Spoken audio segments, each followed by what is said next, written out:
todos.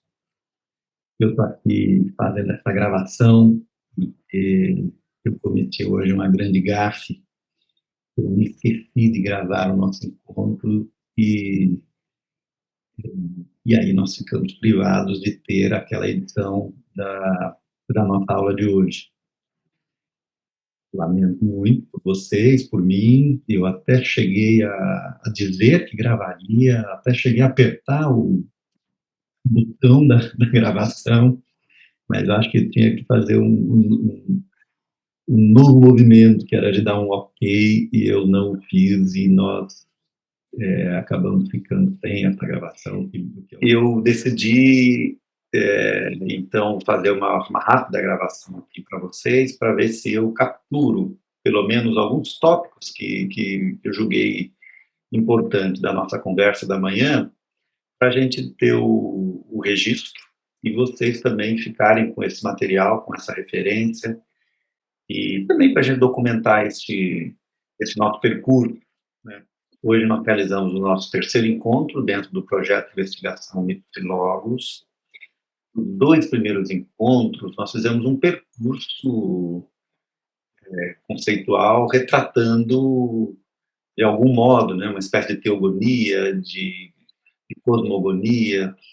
Então, nós vamos desde Caos, né, o Deus primordial, até que nós chamamos do reinado de Zeus, no momento em que Zeus assume e o mundo passa a ter esta face, esta lógica, esta ordem. E aí, um primeiro ponto que nós precisamos recapitular é que o conceito de cosmos, portanto, esse conceito de ordem, ele é muito específico na Grécia, e diz respeito a uma ideia de beleza no sentido de bom arranjo, no sentido de harmonia. E eu terminei a aula passada dizendo a vocês que a nossa melhor referência para isso era a música. Ou seja, o conceito de harmonia, tal qual ele aparece na música, ele é para nós a melhor referência para isso. Eu não sei se ajuda, porque eu não sei o quanto vocês também conhecem profundamente as teorias musicais sobre harmonia, melodia, ritmo, arranjo, etc. Mas, enfim, pensando de uma maneira ampla, na música há muitos modos de fazer essa harmonia. A harmonia não tem só um modo de ser, ela pode ser alcançada de muitos modos, não é isso? As notas podem se combinarem de muitas maneiras. Não é à toa que nós temos muitos modos de fazer esses arranjos, e os gregos denominavam isso dos modos musicais, né? De certos dos modos de escalas musicais.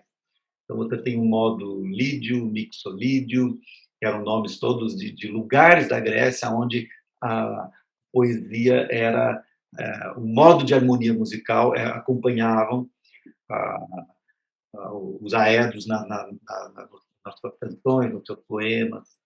Então, eles, de alguma maneira, inspiraram também o desenho que nós chegamos hoje, das notas musicais, das escalas, né? Isso tudo sofreu a ação do temperamento de Bach, mas isso é outra conversa. Seja como for, conhecendo ou não música, sendo qual for o modo de arranjo, quando alguém desafina, nós percebemos. Por mais que a gente não tenha conhecimento de teoria musical, a gente captura um pouco quando as coisas saem do lugar, saem da ordem. Quando alguém fala, aqui tem uma nota errada.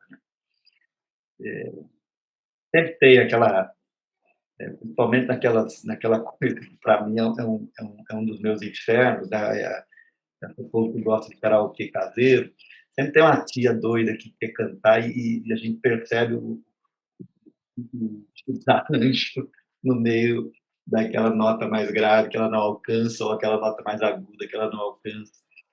Mas esse arranjo musical, ele tem como pressuposto a harmonia dos contrários. né? O que causa o acorde, o que faz o acorde é uma composição de notas diferentes, né? A primeira com a terça, com a quinta, com intervalos de notas. Se der muito ruim esse exemplo, nós podemos pensar um outro lugar e ele é interessante para nós, que é na culinária, que também requer um modo de harmonizar. E como é que se harmoniza no universo da culinária? Você introduz um elemento que vai trazer um balanço, né, um tempero. Então, se a comida está muito ácida, você traz um ingrediente para neutralizar essa acidez. Se ela está muito sem graça, se ela está muito doce, né, insossa, você vai trazer um elemento que vai lhe dar um pouco mais de picância, de acidez, etc., para você ir alcançando. Então, isso diz respeito àquela distinção que nós fizemos entre um equilíbrio estático, e aí um equilíbrio entre coisas que eu vou alcançar alguma equalização, e o equilíbrio dinâmico, que é aquele que se dá no campo da música e no campo da ação, ou seja, das coisas que estão em transformação. Então, é um equilíbrio que exige a intervenção o tempo todo de, de, de uma ação. E é este o papel dos deuses na composição desse cosmos. Então, uma coisa é a concepção dessa ordem, dessa harmonia, a outra é a sua realização. Ela se realiza de uma maneira permanente, porque ela precisa de uma constante intervenção. Uma casa, é como a nossa casa. Você coloca ela numa certa ordem, mas no dia seguinte você vai ter que arrumar a casa, porque ela se desorganiza. Então, o quarto se desorganiza, a cozinha, a louça, por quê? Porque ela está em movimento.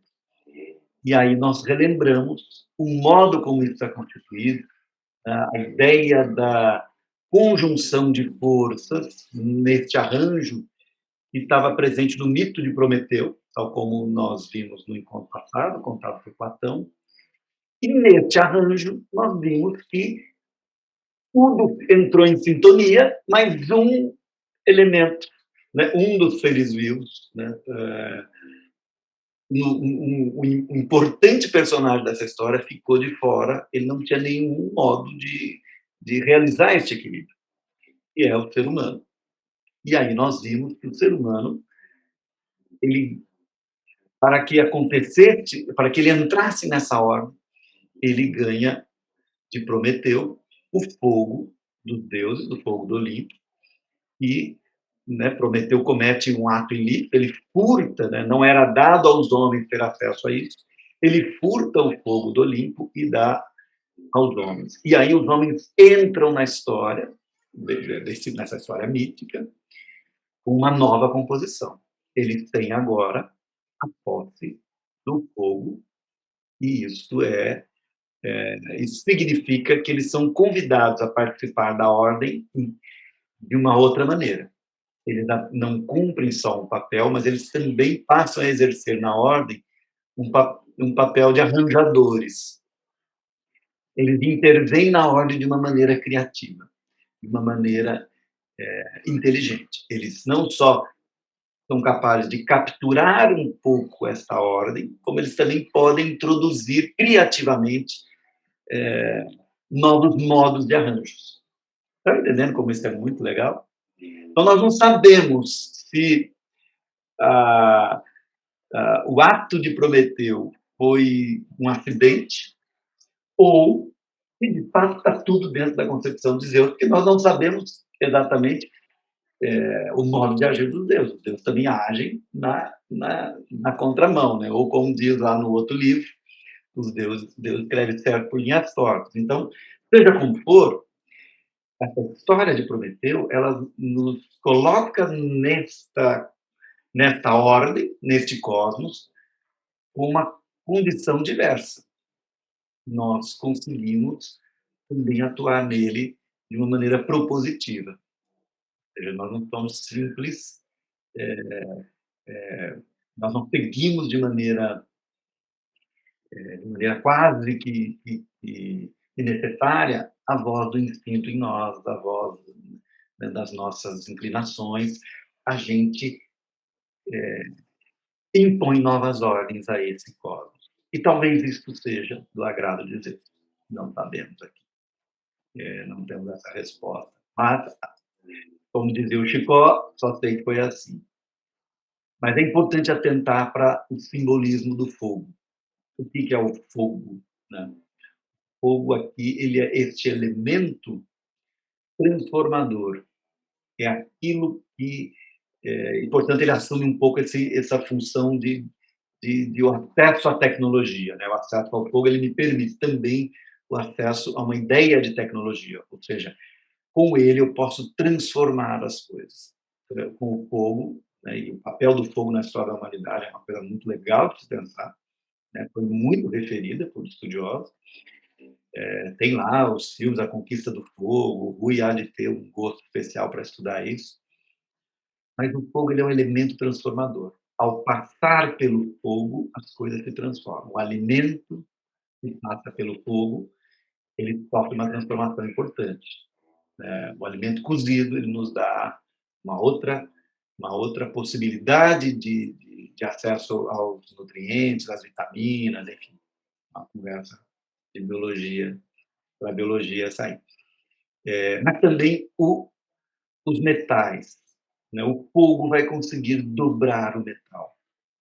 E isso vai ser de um trabalho incrível na história, porque a partir desse momento, o meu braço, né, o ser humano adquire uma espécie de extensão da força do seu braço. Ele pode, ao dobrar o ferro, construir lanças, espadas, porretes, e ele consegue, então, manipular um objeto, adaptar esse objeto ao seu corpo, e isso, portanto, é um ganho fenomenal. De toda maneira, Zeus viu neste ato, além de um ato pretensioso de Prometeu, mas um ato que não resolvia o problema. Para que ele pudesse participar da ordem de uma maneira criativa, e, portanto, também sendo o criador de coisas, era preciso que ele adquirisse outros dois dons: o senso da justiça e o senso da vergonha. Que não basta ele ter este poder, ele precisa também adquirir o senso da proporção, que é o senso da justiça, né? Porque senão ele não consegue participar da ordem, ele não consegue medir a consequência de suas escolhas, de seus atos, de consequência de suas escolhas, dos seus atos e da sua interferência no mundo. À medida em que ele também vai interferir no mundo de uma maneira criativa, ele precisa medir a consequência que isso terá. E ele precisa ter essa coisa sutil que ele precisa sentir-se envergonhado em relação a tudo isso. Bom, e nós terminamos ainda o encontro, tá, recapitulando aqui, falando das musas. Ao notar que o ser humano, ele, ele era capaz de se esquecer, ou ele se esqueceria com muita facilidade, não de tudo, mas daquilo que é importante, aquilo que o sábio aprende, né?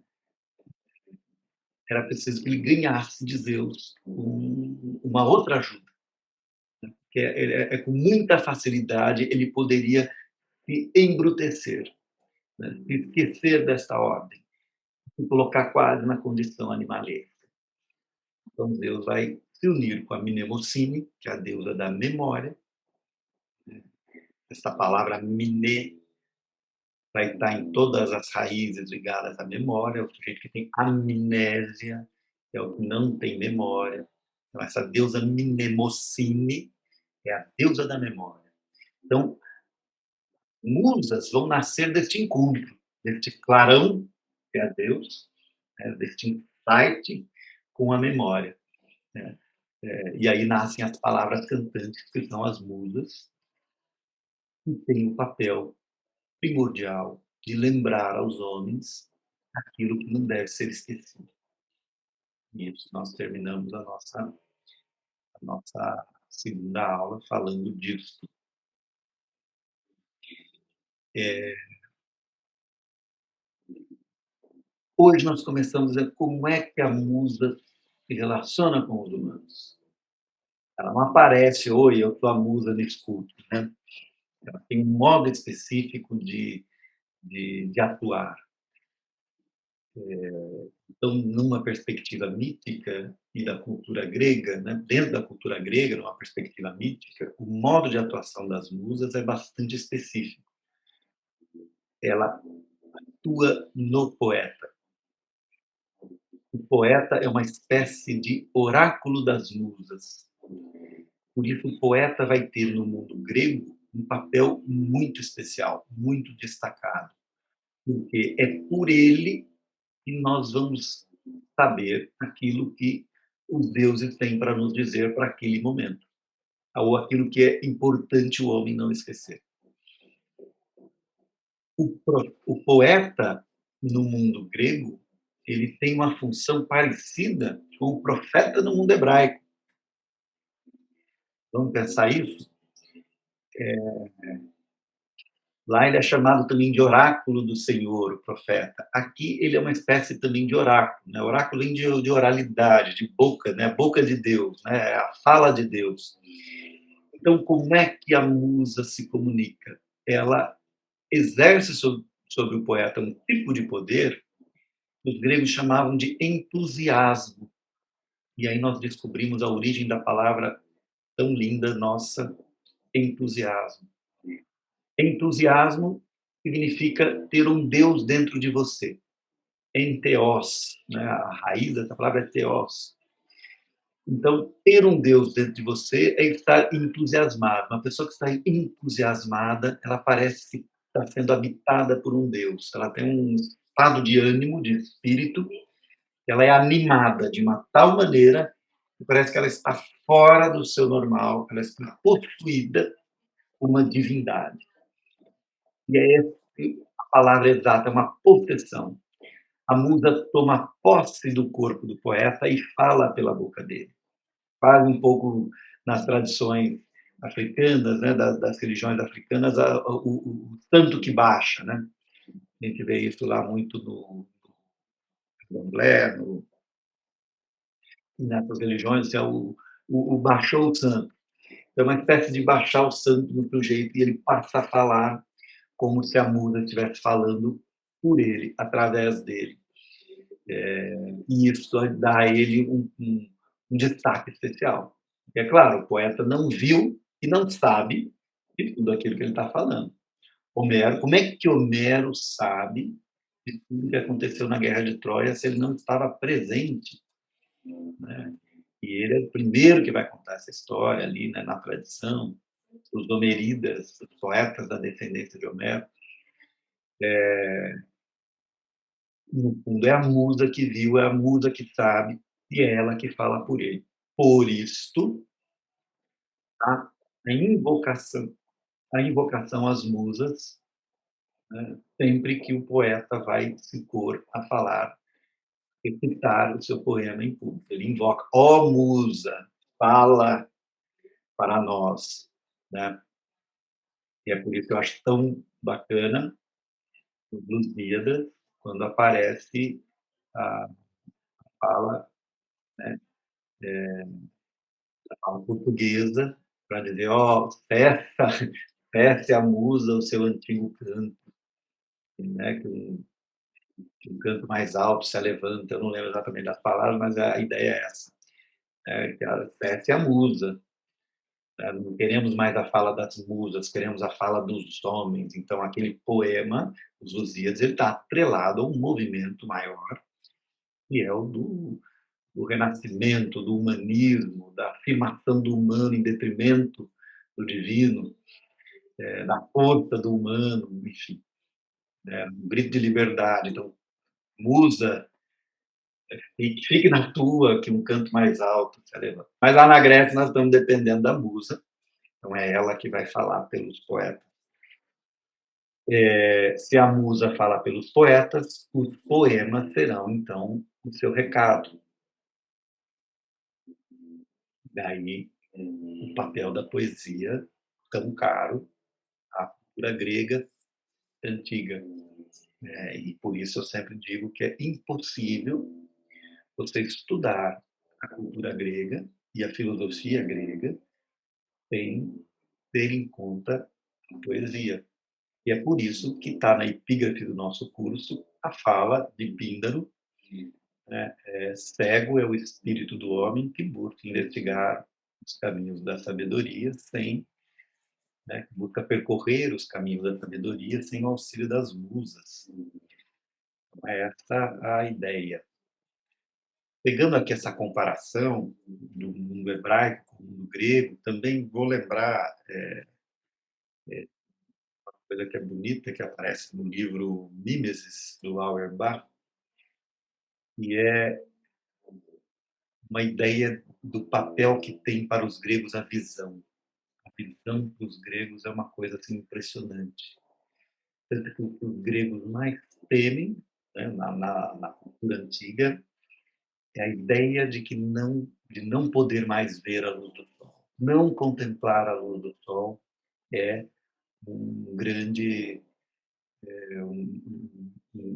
uma grande aflição, um grande pesar, inclusive a ideia da mortalidade. E a luz do sol é aquela que nos revela a obra manifesta e a ordem, né, a manifesta de Deus no mundo, e, portanto, a beleza. O conhecimento vem pela visão. No mundo hebraico, que vive uma geografia e uma atmosfera de um solo muito desértico, né, de pouca atração na cena, inclusive com muita miragem, eles desconfiam demais da visão. A visão é enganosa. Aquilo que se vê não se confia muito, porque a gente pode ter uma miragem, a gente pode ter visto mal, né, o sol forte nos olhos, aquilo que eles confiam é na palavra. Então é uma tradição a hebraica, uma tradição muito forte da palavra. Eu confio no que eu ouvi, no que eu ouvi eu não confio tanto. Então, é uma ideia de matriz epistemológica ligada à audição, ligada à palavra, né, àquilo que se ouve. Entre os gregos, não, você tem a maioria das palavras ligadas a conhecimento, elas são relacionadas ao ato de ver. Muitos verbos, inclusive, né, ligados ao fenômeno do conhecimento, eles são de matrizes distintas da visão. A própria palavra ideia, ela vem está ligada à visão, né, daquela imagem que se vê. A palavra teoria também, ela está ligada à visão, né. Alma é um verbo que vai dar origem à ideia de teoria, que é ver, mas é um ver com os olhos da inteligência. Assim como a palavra teatro também está ligada à visão, né, desse mesmo verbo, a raiz.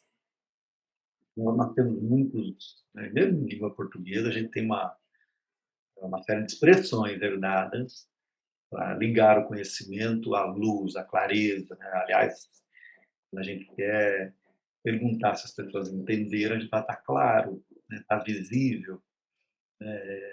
Então, isso é uma questão. Bom, então aqui nós chegamos. Bom, então aqui, então aqui nós chegamos. E aí eu queria hoje falar um pouquinho de um modo específico com que essa poesia entra no mundo antigo e falar de dois gêneros, rapidamente, o gênero trágico e o gênero cômico.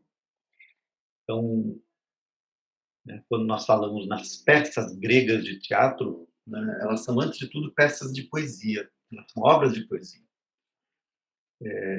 Todas as peças eram escritas em forma de poemas, e isso é de se levar em consideração. Elas eram escritas como poemas, e por isso nós temos poemas trágicos. Então, elas estão ligadas a essa tradição das musas de nos lembrar daquilo que importa saber, daquilo que os sábios alcançam. O que é isso que os sábios alcançam? É essa certa imagem da ordem, né? Essa percepção da beleza. Na verdade, na filosofia, a gente vai chamar o bom, o belo e o justo, ou o bom, o belo e o verdadeiro. É isso que o sábio vislumbra, não alcança, pelo menos ele vislumbra, é o objeto de contemplação dele. É isso que está implicado na ideia do cosmos e da ordem de Zeus. Essa configuração do universo que a inteligência precisa alcançar e ajudar a manter, nessa ótica que nós colocamos hoje do papel que é dado ao humano na participação desse projeto. Tem uma historinha que eu adoro, eu contei hoje na aula, eu repito aqui. Uma das maneiras da gente esquecer é manter a mente ocupada. Quando a mente está muito ocupada, quando o pensamento está ocupado, né, é um modo de também esquecer. Tem uma outra historinha zen, que eu gosto muito, que é a história de dois pesquisadores europeus, né, vamos botar assim, uma universidade famosa de Harvard, que estão pesquisando o pensamento zen. Estão fazendo lá suas teses de doutorado, pós-doutorado. Eles conseguem uma entrevista com um grande mestre chinês. Então, eles viajam para a China e vão lá conhecer o mestre Zen, que ainda está vivo, velhinho, quase 100 anos, ainda está, né? Eles chegam cheios de ideias, e eles chegam lá e se apresentam: olha, eu sou estudo, né? Sou estudioso, X, nós estamos aqui fazendo um trabalho acadêmico sobre o Zen, porque o Zen é muito legal, nós descobrimos isso e aquilo, então, muito obrigado por nos receber. E o médico fala: primeiro vem cá tomar chá. Isso, senta chá, toma chá. E leva os dois para tomar chá. E ele não fala: não, muito obrigado, podemos gravar a entrevista, né, porque vai ser muito importante. Primeiro tomar chá. Aí ele põe lá a xicrinha lá do chá, a cumbuquinha, aí ele começa a botar água na cumbuca lá do sujeito, só que ele não para, né? Vai enchendo e começa a vazar. E ele, mestre, já encheu, mestre, já encheu. E vai pondo e aquilo começa a vazar e eles ficam assustados. Aí ele para e o mestre fala: querem saber o que é Zen? Então, primeira aula, cabeça de vocês igual xícara, muito cheia. Nada pode entrar. Então, não tem espaço para vocês ouvirem nada. Vocês estão tão cheios de concepções sobre o Zen que não tem mais espaço para entrar nada. Então, essa é uma imagem muito bonita, um jeito de a gente esquecer é ter tudo na cabeça, tá com muita ideia, muita coisa. Então, esse processo também que a arte vai proporcionar, de um momento de conectar-se da ordem do fazer, né, do sistema, da ordem do mundo, para poder se conectar com uma outra lógica, para pensar o mundo, para de fato ser afetado e não e pensar naquilo que de fato é importante. Eu contei também hoje na aula, né, muitos devem lembrar, vocês eram crianças, né, imagino, vocês, meus alunos e alunas aqui do curso, quando pegou aquela moda em São Paulo de uma exposição que correu o mundo das vaquinhas coloridas pela cidade. Então, nós tivemos várias vaquinhas em vários pontos da cidade, vacas grandes, né? Então, tinha vaca lá no meio da Paulista, tinha uma vaca colorida, no meio da Avenida Brasil. E muita gente começou a dar uma pirada, né, falar: "Nossa, que maluquice é essa, né, gente? Que é isso? Que coisa mais nonsense, né, sem sentido, uma vaca colorida no meio da avenida". E muita gente está questionando, né, até que ponto isso aí é arte, que isso é importante, né, o povo não tem mais o que fazer, tem gente ganhando dinheiro com isso, etc. Mas aí tem um elemento que é muito legal, né, todo mundo, principalmente ali na Paulista, naquele frisson do trabalho, da produtividade, do fazer e acontecer, né, do virar a esquina, de entrar num banco, entrar em outro, levar papel para cá, e de repente, pum, você topa uma vaca, uma coisa que absolutamente não pertence àquele universo, e ali aparece diante de ti uma vaca colorida, carros passando ao fundo, mas aquela vaca ela te tira dali, ela te faz olhar para aquilo ali e pensar, e tem esse efeito mágico, né. Opa, existem outras coisas no mundo, outras possibilidades de arranjos, de enredos, de ordem, no qual a vaca vem me lembrar que o mundo pode ser colorido, que o mundo pode ser de outra maneira. Eu não preciso estar nessa pressão, nessa pressa, né. Ela lembra assim: "Opa, por que que é assim, né? Por que que nós estamos vivendo assim? Por que que está nessa correria? Por que desse jeito?", etcétera.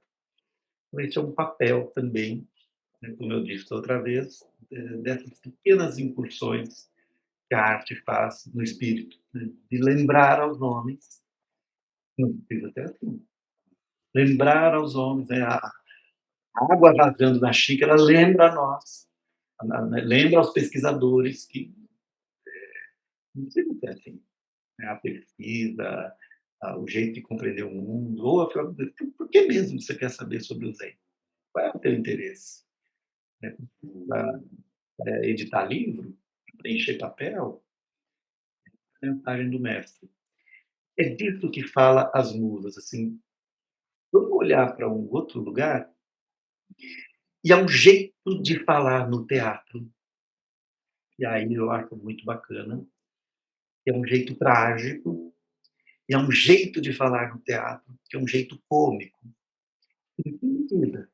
Uma tragédia e uma comédia são a voz das musas. De que maneira, né, o que que isso tem a ver com aquela ideia do mito da musa como essas que vão impedir o esquecimento? Vão trazer aos homens a lembrança daquilo que não deve ser escrito, e daquilo que é o que então nós entendemos como a sabedoria. Então nós temos que estudar um pouco, entrar um pouco nessa lógica.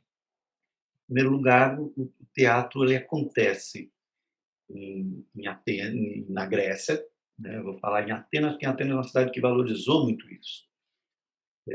Ele ocorre na Grécia, com um fenômeno associado às festas da primavera, que são as festas da celebração da colheita, festas da fertilidade, festas de Ceres e Dioniso, vamos chamá-los de festa do pão e do vinho.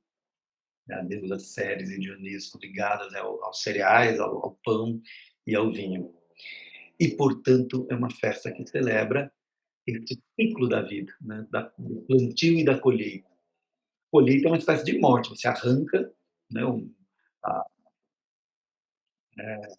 da terra o alimento e ele precisa se refazer, né, nascer de novo.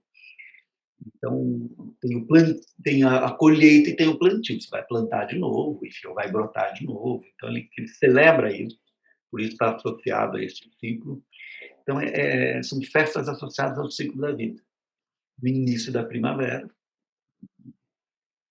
ali na, na, no hemisfério norte, e dá perto de março, sempre perto ali de março. Ele é muito parecido com as datas do nosso carnaval, né? Tem uma relação, né, essas duas festas, nem carnaval, a festa da carne, etc. Então, nessa festa, nós temos a celebração de Ceres e Dioniso, mas, sobretudo, ela vai se transformar numa festa de Dioniso, porque Dioniso é o deus do vinho, ele é o deus da reviravolta, ele é o Deus dos caminhos bifurcados, né, da do transe, desse lugar intermediário entre a lucidez e a loucura, entre o acesso a um conhecimento divino e humano, entre o sonho e o real. É um pouco um fenômeno que acontece com quem está sob o efeito do vinho, do álcool, né? Platão dizia, né? Só há verdade nas crianças e no vinho.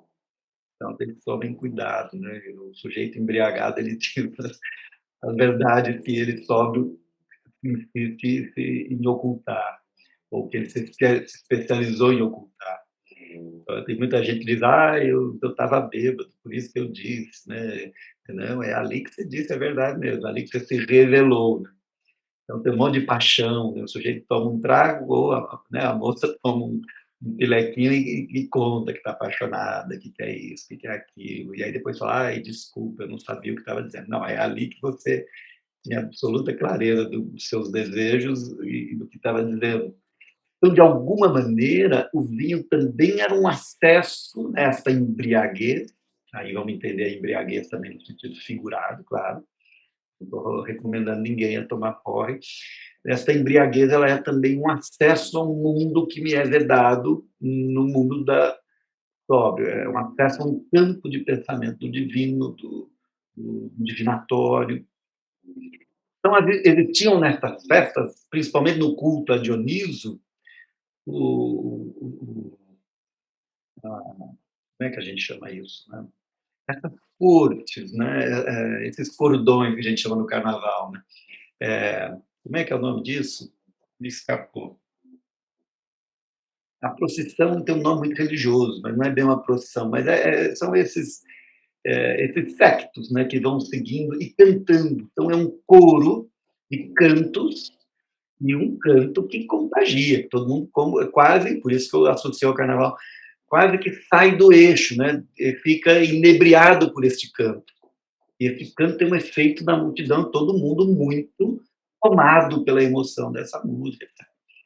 E conta-se, aí a gente não sabe onde a história e o mito se confundem, em um determinado momento, nesses cantos dionisíacos, que eles chamavam de ditirambos, um dos bailarinos do coro, né, um dos que estavam habitando o coro, salta para um tablado e começa a conversar com o coro, e o coro responde.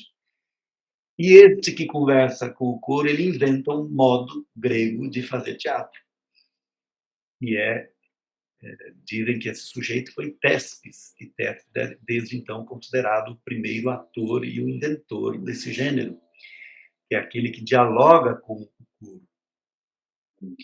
E neste desenho se cria uma conversa de alguém, né, que assume uma posição de protagonista, né, o proto-agon, primeiro no conflito, né, aquele que se coloca como o primeiro a tergiversar, a se colocar em confronto com aquele outro cenário, e ele começa a fazer questionamentos e a colocar problemas para o coro. E o coro cantando e ele respondendo. E mais para frente vai surgir o antagonista, que é um segundo ator que vai dialogar com o protagonista. Nas primeiras peças eram um ator apenas que dialoga com o coro. Nós temos muitas peças com um único personagem dialogando com o coro, no mundo antigo. Então, ele inventa esse gênero teatral, e esse gênero ele assume mais de duas, mas duas grandes funções primordiais, a tragédia e a comédia. E nós vamos tentar entender um pouco o que é o gênero trágico. Então, vamos lá. Para falar do trágico, eu vou tentar dar uma outra voltinha aqui. Eu não sei pensar em linha reta, tá? Meu pensamento é torto. Então, vamos pegar um outro desvio aqui. O que mais incomoda o homem grego, eu já disse aqui, né? É o não poder ver a luz do sol. Aquilo que no fundo incomoda o grego e a nós, de muitos modos, é o fato de que somos mortais. Veja, nós temos uma coisa especial, pensa um grego, eu tenho em mim o fogo do Olimpo, uma fagulha divina, como diz lá na nona sinfonia de Beethoven, né? Fagulha divina que arde em mim e que me faz ter uma compreensão do mundo diverso dos outros seres. Ao mesmo tempo, essa fagulha divina que arde em mim, esse fogo sagrado que me foi dado, ele também me faz captar a minha finitude. E isso me entristece, saber que vou morrer, saber que eu sou mortal. Mas dentro da ordem de Zeus, esse é o limite que me foi imposto, a mortalidade. Pelo menos falando aqui do mundo grego, tá? Não vamos viajar, não. E os gregos se incomodam com isso. Ora, se eu vou morrer, por que, que eu vou me dedicar então a esmerar, a fazer meus atos todos bonitinhos, etc. Então, dentro dessa cultura surge uma ideia, né? A luta contra a mortalidade, existe um meio de eu me fazer imortal. Quer dizer, eu não posso me tornar de fato imortal, mas eu posso tornar o meu nome imortal. E aí vai aparecer toda uma cultura voltada para o cuidado com a honra, com o nome, porque eu não posso macular o meu nome. Você entende? Então, o papel que tem para um grego, o zelo com o seu nome, não ser ofendido, isso explica Aquiles, isso explica uma série de episódios dessa tradição literária, né, peças, né, enfim, os mitos, o zelo com o nome. Como é que eu posso tornar imortal? É vivendo a vida de tal modo que a minha vida se torne digna de ser contada e recontada e recontada de geração em geração. E assim o meu nome nunca será esquecido, ele sempre será proferido. Mas para tal eu tenho que alcançar um grau de beleza, né, o grego chamava esse projeto de kalos kaiagatos, ser belo e bom, para que os meus atos sejam grandiosos e dignos de serem lembrados. Veja que esse conceito de bom e belo, né, este bom aqui não é um bom moral, no sentido assim, de nunca trair minha mulher, eu nunca, né, tratei bem meus filhos, ou enfim, eu nunca roubei dinheiro, né, nunca fiquei com o troco errado. É um bom no sentido de ter sido homem de valor, né, um homem de valor. É uma outra ideia. Um pouco, vamos pensar aqui agora, o Einstein cumpriu aqui os seus centenários, né? Agora já perdi a conta aqui. Mas, assim, por que que nós lembramos do Einstein? Nós não lembramos do Einstein porque ele nunca traiu a mulher, porque ele sempre deu o troco certo, que ele nunca pegou nada de ninguém. Não, mas porque ele foi alguém que fez algo que outro não fez. Ele fez algo único. Ele elevou a ciência a um patamar. Ele deu a sua vida por um projeto. E, portanto, se privou de uma série de coisas em nome disso. Isso tem valor. Então, é mais parecido com isso que nós vamos encontrar esse modo de viver a vida, e vai ser uma vida digna de ser lembrada. É não viver em vão, é fazer algo que de fato tenha valor. E isso vai configurar toda a educação aristocrática grega em torno de um certo modelo de ser humano que os gregos vão chamar de herói. O que é o herói? É o homem nobre, a imagem do homem nobre ou do homem como ele deve ser para ser um homem de valor. Existe a tradição que diz a virtude para crescer, ela precisa de uma imagem. Qual é essa imagem? É a imagem do herói. Por isso a literatura mítica, né, a literatura poética, tem um peso expressivo nessa cultura. É ela que vai delinear a imagem do herói. Pensa um quebra-cabeça, né? Se você tiver que montar um quebra-cabeça sem saber qual é a imagem final, é muito difícil. Você tem pelo menos um desenho da imagem, né, que está lá na capa do quebra-cabeça. Ah, é uma imagem assim, é mais fácil de você montar. Então, a virtude também requer uma imagem para que ela possa se orientar, para que ela possa florescer. Essa imagem vai ser dada pelos mitos e pelas histórias, né? Pelo herói, pela essa imagem do herói. Então, o homem grego ele vai ser orientado a ser o melhor possível, o máximo que o humano pode. Mas, aí é que está, ele não pode esquecer que ele é mortal, ou seja, ele não é Deus. E qual é o risco desse projeto? É que os homens, sobretudo estes grandes homens, eles são mais propícios, pela fama que alcançaram, a serem acometidos pela soberba. E esse é o pecado do homem que está do homem que quer ser grande, é a soberba. Ele, sabe, o sujeito que se acha, ele é até bom, mas ele se acha. Imagina assim, aquele jogador que é ótimo, né? Ou aquele ator, aquela atriz que é ótima, mas ela se acha, e isso traz uma antipatia. Né? Ela toca muito, mas ela se acha muito, então eu fico antipático, eu já não gosto. Mesmo reconhecendo que ela é muito boa, muito talentosa, eu já não gosto. Os deuses também não. O mortal é valoroso, mas ele se acha, os deuses vão puni-lo de maneira cruel, às vezes. Principalmente se ele se equipara aos deuses. Né? Tem muitas histórias míticas que o herói diz assim: ah, eu fui tão bom quanto certo deus. Ah, fudeu, ele vai ser punido. Vai ser a inveja divina. Ah, não, eu sou tão bela quanto Afrodite. Lascou, vai se danar.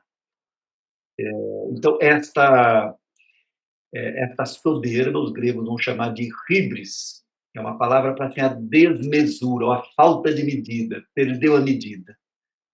Ele tinha que ser até o limite, mas é cruel, né? Porque é uma ética que você tem que ser o melhor de todos, mas não pode querer deixar de ser humano, não pode achar que é Deus, que é divino.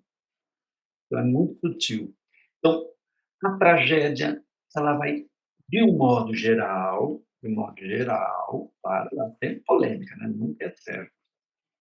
Ela vai tratar desse, desse limite, do limite de cima, dos homens que incorreram no erro e por se acharem demais, por darem um passo indevido. Estava tudo indo bem até que ele se julgou muito poderoso, muito capaz, e achou que ele pode tudo sem os deuses, né? Que ele é suficiente. Aí ele negou a ordem de Zeus. Entenderam a ideia? A ordem? Então, por exemplo, Aquiles. A ira de Aquiles é aprovada pelos deuses. Deus aprova a sua ira até um limite. Quando vai uma expedição lá pelo volta do canto 8, né, até a tenda dele, e eles todos falam: Aquiles, nós pedimos perdão, nós erramos, toma de volta tudo que é teu e mais o triplo do que nós te tiramos, mas atende a nossa súplica, volta para a guerra. E ele diz: não, todas morram. Ali ele passou do limite. Tudo bem, ele se irá, ele se retirar da guerra, mas tem um limite para o humano. O sofrimento humano tem um limite. Ali ele se achou mais importante do que ele era. E aí ele se lascou. Né? Ulisses, quando termina a vitória, né? Quando eles vencem os troianos, eles entram na cidade, queimam a cidade, vencem, pegam os espólios, ele diz: eu venci os troianos. Ele acha que por ter tido a ideia do cavalo de Troia e vencido pela astúcia, ele é o maior de todos. Aí os deuses falam: ah, é? Você venceu e nós, os deuses, não colaboramos? Você não percebeu que nós é que permitimos a vitória dos gregos? Você acha que você, com as suas próprias forças, venceu? Sem a nossa concessão? Ah, é, desgraçado. Quero ver você voltar para casa. Tu volta para casa sem mim, disse Poseidon. Tenta chegar na tua casa sem eu deixar. E aí Poseidon não deixa ele voltar para casa. Ele vai passar 10 anos no mar, sem conseguir chegar. E aí Poseidon vai dizer: ah, eu quero ver. Então você não é o bonzão, você não é o tal que tem as ideias, que é o astuto, o que sempre tem dá um jeitinho. Chega em casa. Então esse é o drama de Ulisses. Mas também tem o perigo de baixo. Qual é o perigo de baixo? É o sujeito que também se esquece do outro limite, que é você se confundir com a besta. Ter uma vida de tal modo próxima das bestas, né? Acordar, dormir, comer, beber, dormir, reproduzir. Uma vida de puro instinto. Você vai ficar próximo das bestas. Isso também é digno de punição. É o homem que negligencia que ele é também corporal, que ele tem instinto e não cuida deles, não os agencia de modo inteligente, seus instintos, né, animalescos. E quem é que vai cuidar desse cenário, desse limite? A comédia. A tragédia vai falar daquele limite lá em cima, do homem que esquece que é mortal e quer ser Deus. A comédia vai trabalhar daquele limite lá embaixo, do homem que esquece que ele é humano e fica próximo das bestas, escravo dos seus vícios. Aí nós vamos ver várias cenas da comédia, o jeito que é guloso, que ele trai a mãe, trai seus valores por causa de comida, ele trai seu povo por medo, por insegurança, é o sujeito que só pensa em sexo, que ele não consegue dar um passo e não pensando nisso. Então, nós vamos ter esse desenho na parte de baixo, nas tragédias, configurando também o universo e dando ao homem meios, veja, ele não dá pronto, mas meios para que ele tenha uma inteligência sobre o modo como ele deve habitar o mundo. Então, vai dar para ele uma moldura, seus limites. Na parte de cima, o trágico vai se ocupar dessa moldura. Na parte de baixo, a comédia vai se ocupar dessa moldura. Entendeu? Nós temos, às vezes, temas interessantíssimos. Né? Nós temos um personagem, Hipólito, filho de Teseu e da Amazona, e ele quer ser tão puro, tão, ele começa a negligenciar o seu instinto sexual, né? Ele não presta culto a Afrodite. Ele considera Afrodite uma deusa desqualificada. Ele só quer saber de Ártemis. Ele é casto, ele é puro. Ele diz: não há nada mais grotesco do que os desejos carnais, né? O desejo do sexo, de amor. Ele negligencia isso. É uma tragédia isso. Ah, a gente vai ficar zangadíssima com esse sujeito. O quê? Você não me respeita? Você desdenha do meu poder? Aí ela vai fazer com que a madrasta dele, Pedra, se apaixone por ele. Se apaixone por ele de tal maneira que ela não consegue. E ela vai lá e escreve uma carta para ele, quer se entregar para ele, e ele, não, eu não sou casto, eu não tenho nada a ver com isso. E a tragédia, vou dar o spoiler grande aqui, a tragédia ela vai se matar de desejo, mas vai deixar uma carta para Teseu dizendo que o filho dele, Hipólito, tentou violentá-la, mas ele, na verdade, não fez nada disso, mas ela consumida por aquele desejo, é bonito o texto que ela escreve, ela diz: "Olha, eu sei que eu estou fazendo errado, mas eu estou tomada por esse desejo", e aí Teseu quer vingar a morte da mulher, ele vai armar uma armadilha para o filho.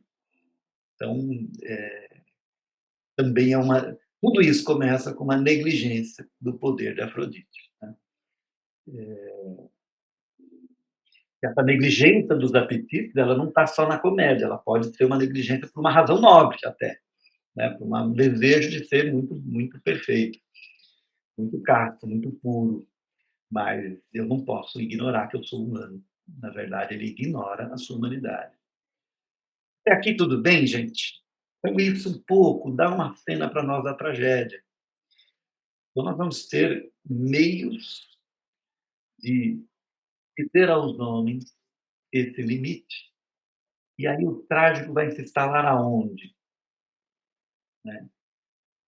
Eu estou improvisando. O trágico é assim: eu assisti uma aula ontem que eu achei o máximo, o professor historiador, né, o Luiz Felipe Alencastro, ele diz uma frase que eu adorei. Ele diz: quando a gente estuda um pouco um assunto, a gente entende bastante.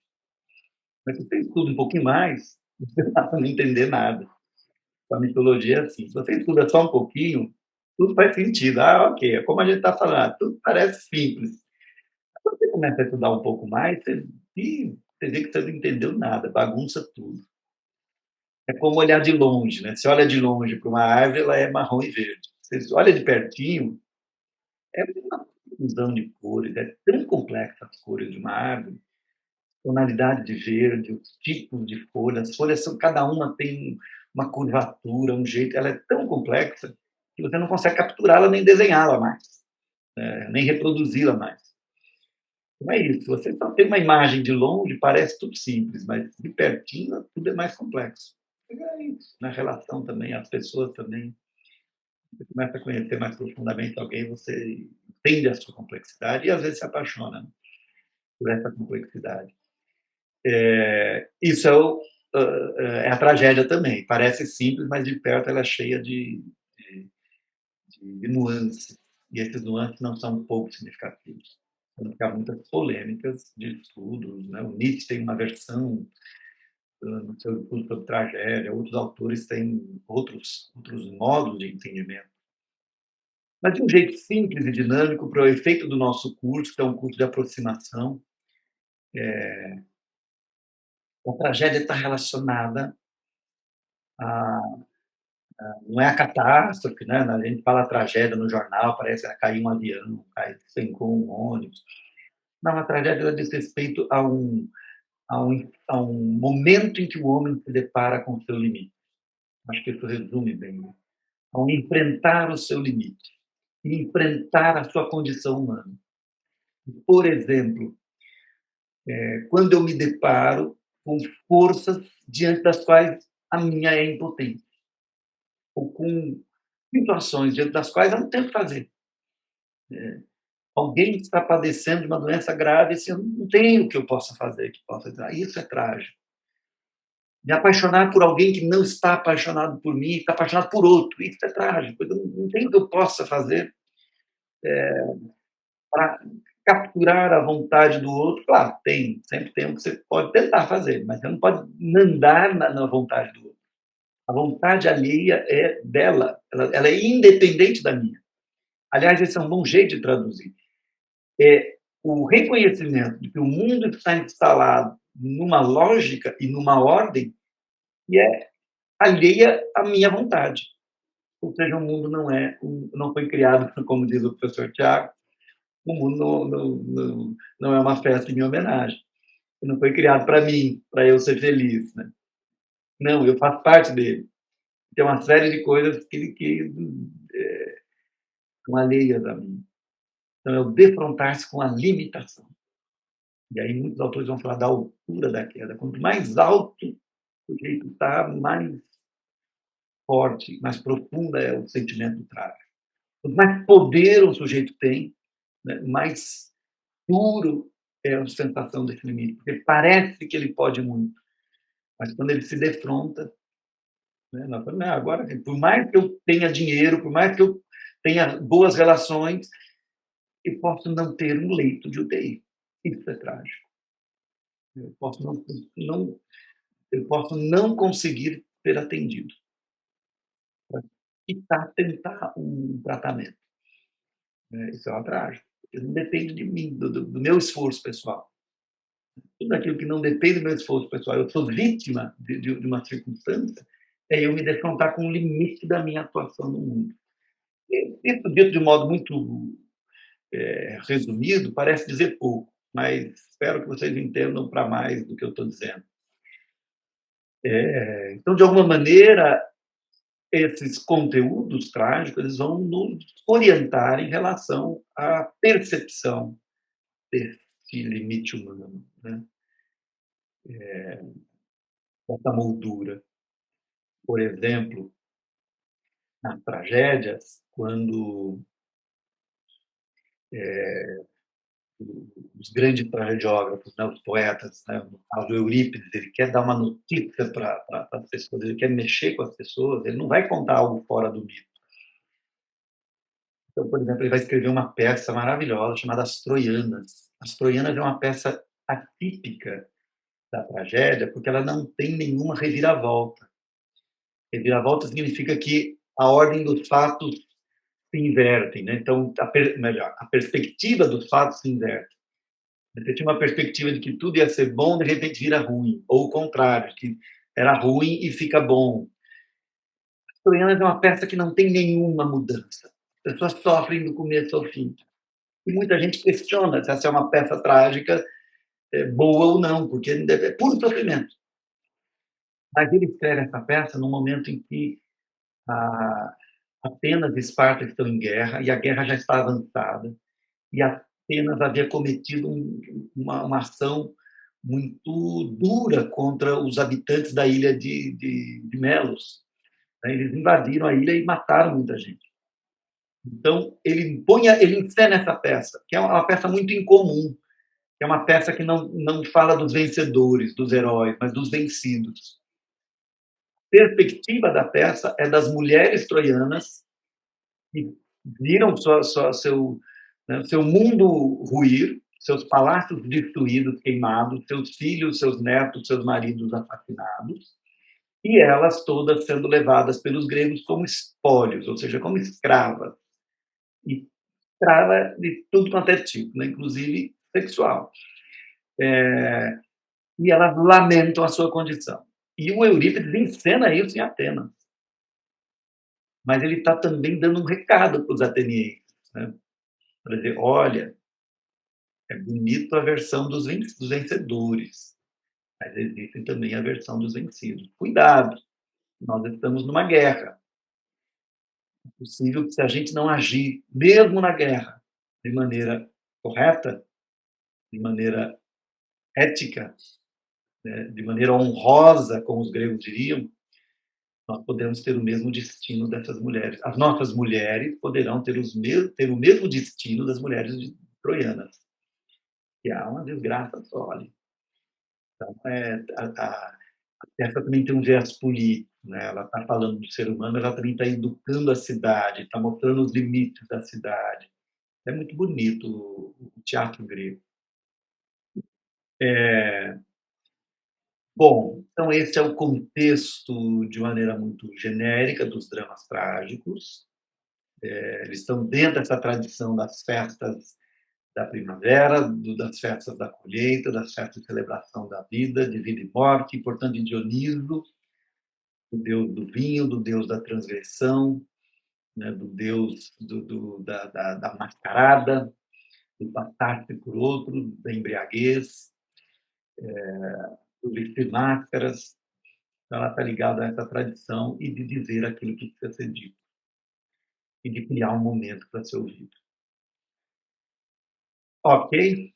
Nossa, isso acho que deu um contorno aí para os nossos temas da nossa aula. Deixa eu ver se me escapou alguma coisa. Acho que não. E aí nós entraríamos na história de Édipo, E dentro desta tradição é uma das peças trágicas mais celebradas de todos os tempos, considerada por Aristóteles a peça paradigmática, ou seja, ela é um modelo para as demais, porque de uma perspectiva técnica, ela é quase, diríamos assim, perfeita, né? Ela não tem nenhum erro técnico. Tudo acontece segundo uma ordem bela, do ponto de vista da construção da peça. Então, nós temos lá a história de Édipo. Édipo está instalado, né, a cena da história de Édipo está instalado na cidade de Tebas. Eu mostrei na aula para vocês um mapa da onde fica Tebas, a distância de Tebas até o oráculo de Delfos, da distância de Tebas até Corinto. Nós vamos retomar isso na próxima aula. E nós vamos começar a próxima aula com o mito de Édipo. Então, Édipo é filho de Laio e Jocasta, os reis de Tebas. E a peça começa com Laio, rei de Tebas. Peça de Sófocles, chamada Édipo Rei.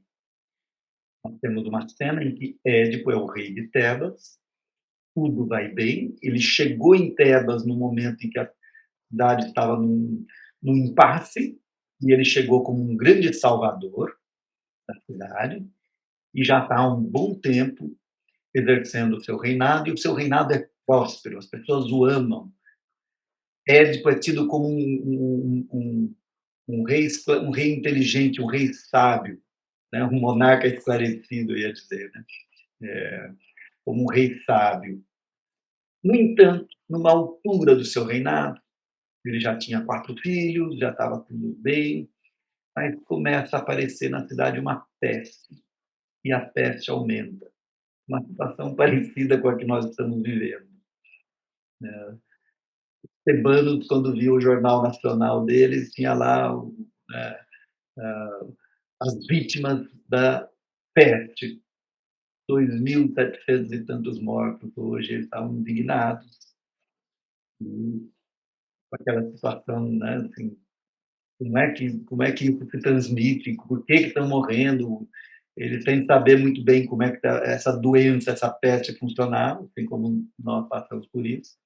Eles vão ao rei e pedem ao rei que ajudem a resolver o problema. E Édipo faz aquilo que todo monarca faria, ele vai até o oráculo de Delfos, o oráculo onde ele vai consultar os deuses, na verdade ele vai consultar o deus Apolo, e é aquele que pode vaticinar o futuro, dizer a ele o que está acontecendo. É aquele que vai enxergar o passado e o futuro e dizer o que ele deve fazer. O oráculo de Delfos é um templo situado na região de Delfos, na cidade de Delfos, onde uma sacerdotisa, uma mulher chamada de Pitonisa, ela também incorpora o Deus, e o Deus fala por ela, uma espécie de possessão, e ela diz coisas que precisam ser interpretadas para aqueles que vão ali procurar. Né? Para quem já viu a série Vikings, né, tem lá aquele tipo sacerdote lá que é um adivinho, né, que ele vê o futuro e as pessoas o consultam para saber se a viagem vai ser boa, se vai ter colheita, se né, ele vai ter um bom filho, se o destino é próspero. É um pouco parecido com aquilo lá, né? Alguém que vira o zoinho e fala em nome dos deuses. E lá ele tem a seguinte revelação. O oráculo diz: ainda habita entre vocês o assassino do rei. E o sangue do rei, no caso Laio, o sangue de Laio não vingado, ele está maculando a cidade. O que está maculando a cidade é o fato de o rei ainda não ter sido feito justiça ao rei Laio. Ou seja, ele ainda, vocês não descobriram o assassino dele, o assassino não foi punido, e pior, o assassino vive entre vocês. E o Édipo volta indignado diz lá para o seu conselho diante do povo, enquanto eu tiver alento, né, enquanto eu tiver força espiritual, eu não deixarei um dia sequer de me esforçar para encontrar esse desgraçado, esse assassino do rei. Então, o Édipo é o rei sábio, ele que sabe de muitas coisas, ele só não sabe quem ele é, porque o assassino do rei é ele próprio. E aí nós lembramos das palavras que estão no oráculo ali escritas, né? Conhece-te a ti mesmo e nada em excesso. E assim cabe a Édipo saber quem ele é, e aí nós veremos na próxima vez a história de Édipo e de sua família, e faremos o nosso exercício de interpretação. Gente, essa é uma gravação fora do contexto de aula, então peço desculpas pelo mau jeito e nos vemos na próxima. Obrigado.